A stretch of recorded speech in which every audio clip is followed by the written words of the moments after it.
Hello everyone, क्या हाल चाल आप लोगों के। तो देखिएगा, कल लास्ट क्लास में अपन ने जो व्याख्याता परीक्षा का बायोलॉजी का पेपर था वो सॉल्व कर लिया था। आज अपन जो बात करेंगे नेक्स्ट पेपर की वो है फिजिक्स का। और जो ये पेपर अपन सॉल्व कर रहे हैं, इनका जो अपना एक ही मोटिव है बस कि ये सेकेंड ग्रेड का जो एग्जाम आने वाला है उसमें इसमें से क्वेश्चन सीधे सीधे अपने को मिल जाएं और अपन वहां आंसर टिक कर दें। अपन इसके प्योर डिटेल्ड सॉल्यूशन की बात नहीं करेंगे, अपन ओनली ऑन क्वेश्चन पढ़ेंगे, उसका आंसर करेंगे, ताकि अपन को यदि सेकंड ग्रेड के एग्जाम में यही क्वेश्चन देखने को मिलते हैं तो अपन सीधा ही आंसर को टिक कर दें, क्योंकि वहां कोई पूछने वाला नहीं है कि आपने किस तरीके से इसको याद किया था। क्योंकि अपन को मैक्सिमम क्वेश्चन को ही करना, अर्थात 40% वाला जो क्राइटेरिया है उसको ही अपन को कंप्लीट करना है। तो उसके लिए अपन ने सबसे पहले केमिस्ट्री के पेपर की बात की थी, उसके बाद में बायोलॉजी के पेपर की कल बात की थी, वो अपलोड हो रहा है, कुछ टाइम के बाद में यूट्यूब पर अपलोड हो जाएगा। इसके बाद में जो आज अपना टॉपिक है वो है फिजिक्स का पेपर। ये भी 150 क्वेश्चन है, जिसमें से आपके 130 क्वेश्चन हैं वो तो फिजिक्स के हैं, 20 क्वेश्चन आप जानते हो पेडागोजी के होते हैं। तो अपन को बस 130 क्वेश्चन करने हैं, जिसमें से अपन एक ही आशा करते हैं कि 10 से 12 क्वेश्चन अपने को पेपर में मिल जाएं और अपन उनको सॉल्व सीधा सीधा देखकर ही टिक कर दें, क्योंकि अपन को वहां सॉल्व करने के लिए बायोलॉजी वालों को समय बहुत कम मिलता है और फिजिक्स वैसे भी अपने लिए हार्ड होता है। तो काफी बच्चे तो इसको छोड़कर चले जाते हैं, लेकिन अपन यहाँ छोड़ के नहीं जाएंगे। अपन बस इतना याद रखेंगे कि जो फिजिक्स में यदि मेरे को इस तरीके का क्वेश्चन मिलेगा तो मैं इसे देख कर ही सॉल्व कर दूंगा। बस इतना ही अपना मोटिव रहना चाहिए। बाकी अपन ना कोई कॉन्सेप्ट की बात करेंगे, ना कोई डिटेल्ड सॉल्यूशन की बात करेंगे, ओनली ऑन क्वेश्चन पढ़ेंगे, आंसर लिखेंगे और पेपर में मिलेगा तो सीधा टिक कर देंगे। बस ये मोटिव रहने वाला है। तो आई होप आप सभी को ये वीडियो बहुत छोटा ही रहेगा, 1 घंटे के करीब, तो आप आसानी पूर्वक 130 के करीब क्वेश्चन है उनको देख सकते हैं और अपने जो भी 5, 10, 8, 7 जितने भी क्वेश्चन आएंगे उनको अपन सॉल्व कर सकते हैं। आगे बात समझ में जी। तो करें स्टार्ट कहानी को, किस तरीके से अपन सॉल्व करेंगे। ये जो पेपर है ये है स्कूल लेक्चरर आरपीएससी द्वारा ऑफिशियल जो आंसर की दी गई है उसी के आधार पर आंसर मैं बता रहा हूं आपको। और ये फिजिक्स का है, एग्जाम डेट लगी थी 29 जून 2025 को लगा था। और ये जो इंपॉर्टेंट रहेगा RPSC second grade science paper के लिए जो 9 सितंबर को होने वाला है, उसके लिए ये क्लासें इंपॉर्टेंट रहने वाली हैं। तो कुंभज क्लासेज के डिजिटल प्लेटफॉर्म पर आप सभी का हार्दिक स्वागत और अभिनंदन है। मैं मोहित कुंभज आपको फिजिक्स का जो पेपर का सॉल्यूशन है उसकी बात करने वाला हूं। तो करें जी स्टार्ट। तो देखिएगा, अपना जो चैनल है वो आप जानते ही हो, कुंभज क्लासेज करके चैनल है। अब देखो क्वेश्चन नंबर फर्स्ट आपको दिख रहा होगा, क्या कह रहा है बताओ जी। 2 समान गेंदें, प्रत्येक का द्रव्यमान 3.0 kg, एक विमीय टक्कर में प्रत्यास्थ रूप से टकराती हैं। तो पहली गेंद 5 मीटर पर सेकंड के वेग से दूसरी गेंद की ओर बढ़ती है। तो जो प्रारंभ में विराम अवस्था में होती है, टक्कर के बाद पहली गेंद और दूसरी गेंद के अंतिम वेग v1 और v2 हैं, क्रमशः क्या होंगे। आपको पूछा है v1 और v2 का मान क्या होगा। तो यदि अपन को ये क्वेश्चन दिखता है तो किस तरीके से अपन इसका आंसर टिक करेंगे। तो आपको 4 आंसर दे रखे हैं। v1 = 0 मीटर पर सेकंड, v2 दे रखा है 5 मीटर पर सेकंड। तो अपना आंसर तो यही है, लेकिन और ऑप्शन भी अपन पढ़ लेते हैं। अब मैं आपको दिखाई नहीं दूंगा, बस आपको क्वेश्चंस दिखेंगे और मैं उनके आंसर बताता हुआ जाऊंगा। तो ठीक है, करें स्टार्ट इस कहानी को, किस तरीके से अपन को ये सॉल्व करने हैं।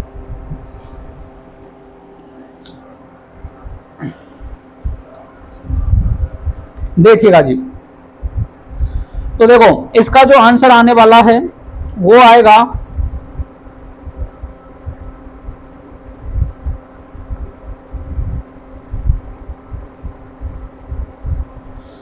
2 समान गेंदें, प्रत्येक का द्रव्यमान 3 kg, एक विमीय टक्कर में प्रत्यास्थ रूप से टकराती हैं। पहली गेंद 5 मीटर पर सेकंड के वेग से दूसरी गेंद की ओर बढ़ती है, जो प्रारंभ में विराम अवस्था में होती है। टक्कर के बाद पहली गेंद और दूसरी गेंद के अंतिम वेग v1 और v2 क्रम से होंगे।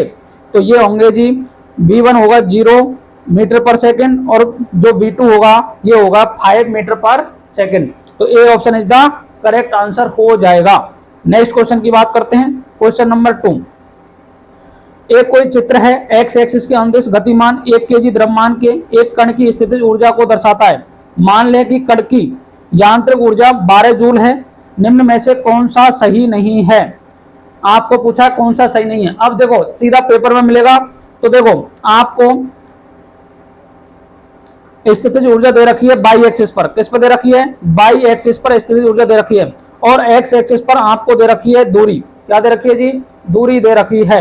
तो देखो पहला ऑप्शन है गति के बर्तन बिंदु x बराबर 1 मीटर एवं x बराबर 8 मीटर होते हैं। तो देखो एक x बराबर 1 है और 8 है, बिल्कुल सही बात है। ये x बराबर 2 मीटर पर कण की चाल 4 मीटर पर सेकंड है। x बराबर 2 पर देखोगे तो जो स्थिति ऊर्जा है वो 4 है, तो ये निकाल लो आप, तो 4 हो गई, सही बात है। ये अधिकतम चाल x बराबर 6 मीटर पर होगी। अधिकतम चाल देखो 6 वाला पॉइंट, देखो 6 वाले पॉइंट को देखोगे तो ये कहाँ आ रहा है? 8 पे आ रहा है, ठीक है। 8 से आकर के 6 पे 0 हो रहा है, तो ये 4 मीटर पर 6 मीटर पर प्राप्त होगी, बिल्कुल बात सही है। इसमें जो फोर्थ ऑप्शन है कण का अधिकतम चाल 6√2 मीटर पर सेकंड होगा, यही क्या हो गया? इसमें गलत हो गया। और अपने को पूछा भी क्या है? गलत ही पूछा है, इसलिए अपना आंसर कौन सा हो जाएगा? Fourth option is the correct answer. Next question number 3, एक कण त्रिज्या r के वृत्त पर गति करता है जिसके लिए अभिकेंद्रीय त्वरण समय के फलन के रूप में AC इक्वल टू के square into R T square है, जहां के एक धनात्मक नियतांक है। यदि किसी क्षण परिणामी त्वरण द्वारा स्पर्शीय दिशा से बनाया गया कोण अल्फा है, तब कौन सा रिलेशन सही होगा? तो देखो अल्फा बराबर 90 डिग्री होगा क्या? Alpha equal to tan inverse into k into t का स्क्वायर। थर्ड ऑप्शन है alpha equal to tan inverse 1 by k t square. Fourth option है alpha equal to tan inverse 0 degree. ये पूछा है, तो आपको पता है कौन सा ऑप्शन सही हो जाएगा इसमें? Alpha equal to tan inverse k t square, अर्थात second option is the correct answer हो जाएगा। ऐसा क्वेश्चन अपने को पेपर में दिखता है तो भैया सीधा सीधा टिक करना है अपने को, क्योंकि अपन तो हैं बायोलॉजी वाले, अपन को सीधे आंसर याद होने चाहिए। Next question, question number 4, 2 KG द्रव्यमान तथा r त्रिज्या का एक गोलाकार कोष एक क्षैतिज धरातल के कोणीय चाल ओमेगा से बिना फिसले लुढ़क रहा है। मूल बिंदु O के प्रत्यय कोष के कोणीय संवेग का मान alpha divide by 3 r square omega है। अल्फा का मान ज्ञात करना है, तो आपको देखो तीनों एक्सिस दे रखे हैं, एक्स वाई और जेड। तो आपको पूछा है कि ये जो लुढ़क रहा है तो इसके कोणीय संवेग का मान ये दे रखा है, तो इसमें अल्फा की वैल्यू क्या होगी? तो इसको जब अपन फाइंड करेंगे तो अल्फा आ जाएगा 10। कितना आ जाएगा जी? अल्फा इक्वल टू आ जाएगा 10। आ गई बात समझ में? बोलो यहां तक किसी को कोई भी परेशानी? इस तरीके से अपने को सीधे सीधे आंसर का ही पता करना है, क्योंकि अपने को पेपर में आंसर ही दिख जाएगा तो अपन इसको क्या कर देंगे जी? सॉल्व कर देंगे। आ गई बात समझ में? नेक्स्ट क्वेश्चन क्या कह रहा है? एक अहम द्रव्यमान तथा r त्रिज्या की पतली वृत्ताकार वलय का व्यास के प्रत्यय जड़त्व आघूर्ण होता है। तो जड़त्व आघूर्ण होता है हाफ एम आर स्क्वायर होता है। ये आप जानते हो, जड़त्व आघूर्ण का मान क्या निकलेगा? हाफ एम आर स्क्वायर निकलता है। तो आपको सीधा सीधा एक अहम द्रव्यमान का कोई पार्टिकल है, r त्रिज्या की पतली वृत्ताकार वलय के व्यास के प्रत्यय जड़त्व आघूर्ण पूछता है, तो आप याद करेंगे 1/2 एम आर स्क्वायर। आगे बात समझ में? इस तरीके से अपन क्या कर देंगे? इसको आंसर को टिक कर देंगे। नेक्स्ट क्वेश्चन, चित्र में बाईं ओर का ब्लॉक जिसका द्रव्यमान m है वेग v से चलता है, और दाहिने ओर ब्लॉक के जिसका द्रव्यमान समान m है से अप्रत्याशित टकराकर उसे चिपक जाता है। परिणामी सरल आवर्त गति का आयाम ज्ञात करो। के स्प्रिंग बल का नियतांक है। अब देखो आपको ये डायग्राम दे रखा है, कोई m b चाल से चल रहा है, ये टकरा गया m, और k इसमें क्या है? स्प्रिंग का नियतांक है। तो आपको पूछा है कि आवर्त गति का आयाम ज्ञात करना है। तो आयाम ज्ञात करने के लिए अपन जो फॉर्मूला यूज करेंगे √m/2k into b, √m/2k into b. A option is the correct answer हो जाएगा। Next question,